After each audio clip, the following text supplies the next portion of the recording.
బీసీల నియామకం యూజీసీ ద్వారా చేపట్టే యత్నం జరుగుతుందని సీఎం రేవంత్ రెడ్డి అన్నారు. డాక్టర్ బిఆర్ అంబేద్కర్ సార్వత్రిక విశ్వవిద్యాలయంలో అంబేద్కర్ విగ్రహావిష్కరణ కార్యక్రమంలో ఆయన పాల్గొని మాట్లాడారు.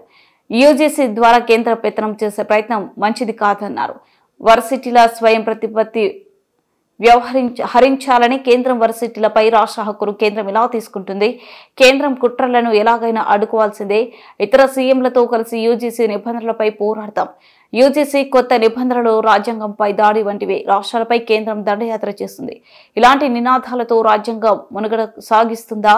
అంబేద్కర్ రాసిన రాజ్యాంగంలోని అధికార విభజన ఉంది. కేంద్రం తక్షణమే యూజీసీ నిబంధనలు ఉపసంహరించుకోవాలి.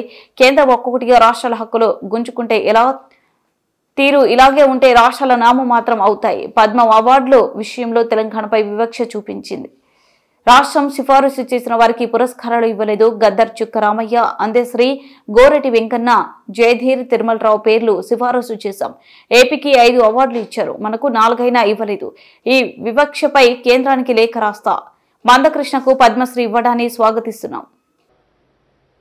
ఈ Ambedkar open university PV Narasimha Rao గారు దీన్ని ముందుకు తీసుకువెళ్ళిండ్రు అని అంటే సామాజిక బాధ్యతతోని వారిది ముందుకు తీసుకెళ్ళారు. సర్టిఫికెట్ల కోసం అయితే చాలా యూనివర్సిటీలు ఉన్నాయి అప్పటికే తెలంగాణ సమాజంలో. ఉస్మానియా, కాకతీయ లాంటి గొప్ప పేరు ప్రఖ్యాతులుగాంచిన యూనివర్సిటీలు ఉన్నాయి.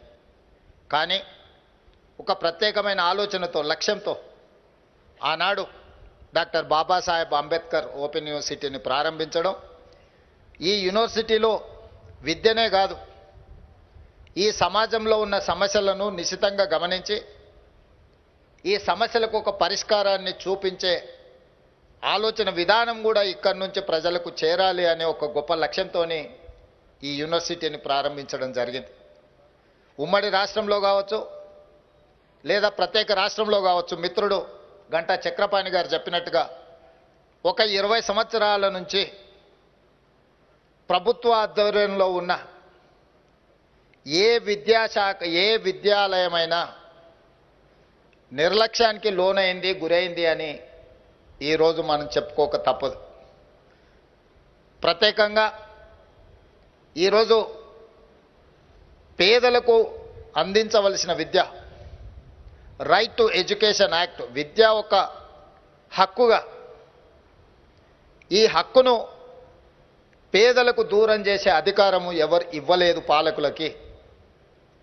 ఈరోజు పాలకులు ప్రభుత్వంలో పేదలకు ఉచితంగా దాదాపుగా అందించాల్సిన విద్యను దూరం చేసి కార్పొరేట్ విద్యాలయాలను ప్రోత్సహించడానికి వీటిని ఒక రకంగా నిర్వీర్యం చేసే ప్రక్రియ కొనసాగుతుంది. అందుకే నేను బాధ్యత తీసుకున్న మరుక్షణం మంత్రివర్గాన్ని ఏర్పాటు చేసుకోవడానికి ఎంత ప్రాధాన్యత ఇచ్చినో, ఈ తెలంగాణ రాష్ట్రంలో తెలంగాణ